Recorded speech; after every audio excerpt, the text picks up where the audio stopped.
Partiamo da Padova, città tra le più attive nel proporre jazz, famosa per il suo festival e per i concerti seguiti da un numeroso pubblico di appassionati. Per cercare di capire meglio quali sono stati i protagonisti, i luoghi, i fattori determinanti che sono all'origine del jazz, dobbiamo affidarci alla conoscenza di studiosi, artisti ed esperti. In questa città incontriamo il primo dei nostri interlocutori, è il professor Luca Cerchiari, che oltre ad aver scritto diversi libri e saggi sulle origini del jazz, è studioso di civiltà musicale afroamericana e docente presso il DAMS dell'Università di Padova. Definire il jazz e capirne le origini non è così facile. Molto si è detto e scritto, tuttavia si può tentare di focalizzare il carattere socioculturale da cui il jazz è nato e delineare un periodo storico in cui questo genere musicale è apparso per la prima volta qui da noi in Veneto.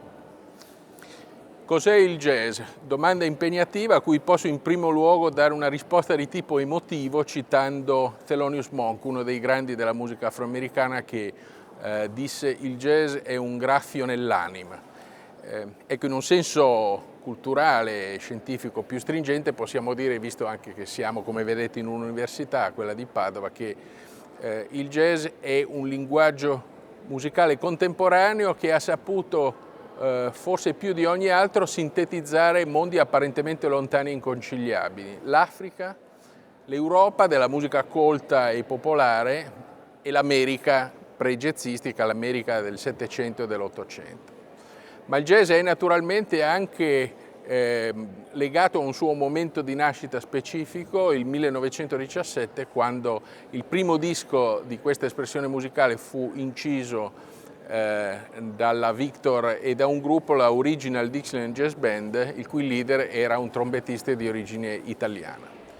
Per concludere, in sintesi possiamo dire che il jazz è oggi una lingua musicale appartenente a tutto il mondo, che da queste riconosciute e conclamate origini americane ha saputo produrre un effetto di ritorno, un effetto a rovescio, influenzando nuove correnti jazzistiche europee, ma persino africane, persino asiatiche, possiamo dire planetarie. Appartiene dunque a tutto diritto al novero delle espressioni più alte della civiltà contemporanea.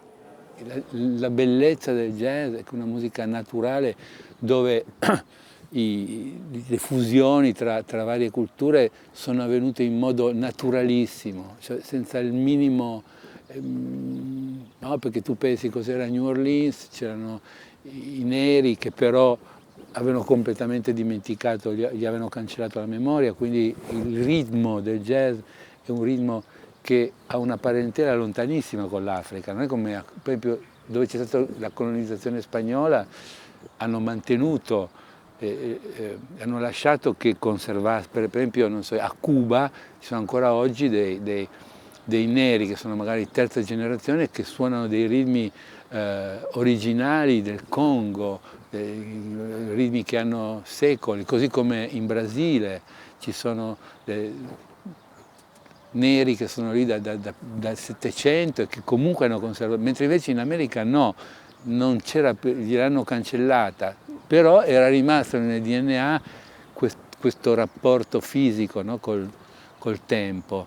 Per cui è nata questa cosa da dei neri a cui hanno cancellato la memoria, che sono mescolati con dei creoli, quindi gente con origini francesi o spagnole, con la musica sacra inglese, con la musica degli italiani, perché a New Orleans era pieno di siciliani. Infatti il primo disco di jazz dell'Original Dixieland Jazz Band del 17, il leader della band era Nick La Rocca, che era un siciliano, credo di prima generazione, se non addirittura nato in Sicilia. È uno dei brani più famosi della storia del jazz, che è Tiger Rag, fu scritto da Nick La Rocca, tanto per dirne, poi potrei dirne altri 1000.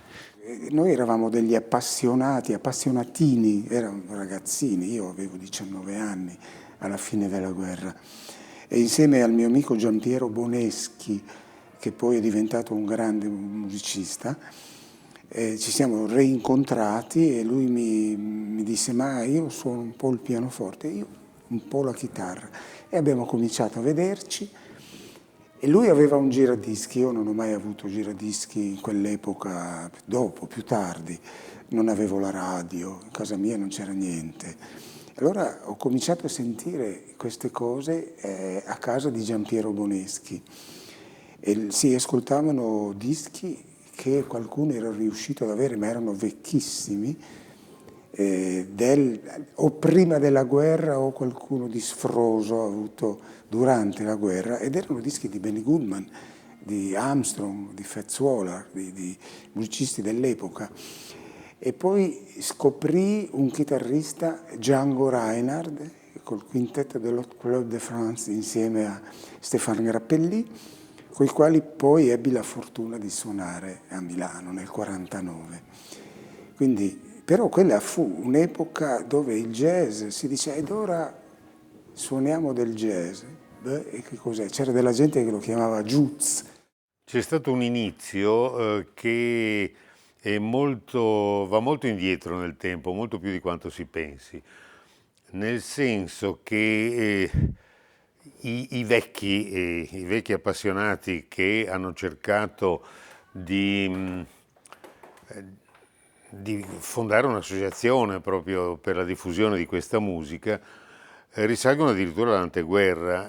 C'è un jazz club a Padova che si chiamava Hot Club Padova, cito a memoria, potrei anche sbagliare, che è stato fondato da Renzo Forcellini nel 1938. Forcellini è ancora vivente a Roma e sì, ogni tanto così ricorda questi tempi eroici, perché è veramente difficile anche per via dell'establishment che c'era allora, che non voleva sentir parlare del jazz a livello ufficiale, perché poi ce l'avevano in casa. Mussolini aveva due figli, uno appassionato e uno addirittura pianista, insomma, quindi era una contraddizione. I primi musicisti importanti veneti che il Veneto ha dato al jazz sono stati sicuramente i sassofonisti Claudio Fasoli, che è nativo del Lido e che si è formato a Venezia musicalmente alla fine degli anni 50, e un altro sassofonista abbastanza meno conosciuto ma molto importante per il jazz degli anni 60 italiano, che si chiama Giorgio Baiocco.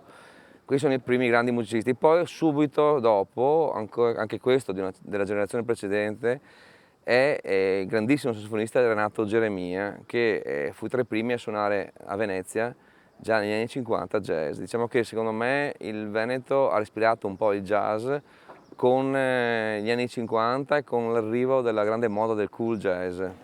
Jazz americano e jazz europeo. Un problema molto affascinante. Ecco, in primo luogo potrei dire questo, che dobbiamo andare un attimo indietro e vedere il contributo che ha dato l'Europa alla nascita del jazz. Contributo che è stato messo in luce da studi recenti, tra cui anche i miei, ricordo il mio testo Bonpiani intitolato Il jazz, che ha dei capitoli appositi proprio su questo. La musica colta e popolare europea ha contribuito da diverse aree del continente a definire alcuni tratti che il jazz ha poi valorizzato e modificato, anche ovviamente nella sintesi con gli elementi africani. Naturalmente poi nasce il jazz, attraverso il disco e la radio si diffonde nel mondo, arriva velocemente anche in Europa, ma arrivano anche i musicisti americani. Alla fine della Prima Guerra Mondiale un'orchestra militare inviata dal governo statunitense in Francia, a Parigi, rimane in distanza per alcuni mesi nella capitale francese. Questo permette ai musicisti americani di entrare in contatto con i musicisti francesi. Questo genererà la nascita di un jazz europeo che nell'ambito di ormai quasi un secolo è diventata una realtà matura, una realtà autonoma, anche nella misura in cui ha saputo misurarsi recuperando e valorizzando elementi della tradizione europea, tanto del folklore, della musica di tradizione orale, quanto della musica colta e della musica contemporanea. I migliori jazzisti europei e anche italiani in questo senso oggi non hanno nulla da invidiare ai colleghi americani, con cui spesso collaborano. Alcune delle più importanti etichette discografiche americani vedono sempre più gruppi misti, o il caso più recente che riguarda anche musicisti italiani, vedono in catalogo anche solisti e leader europei. Infine, quindi in sintesi possiamo dire che oggi questa grande lingua musicale ha nell'Europa e nei suoi esponenti una parte molto rilevante di contributo e che più in qualche modo il tasso di europeità anche nazionale è presente nei musicisti di jazz europei, più la loro contribuzione a questa storia musicale contemporanea risulta particolarmente significativa.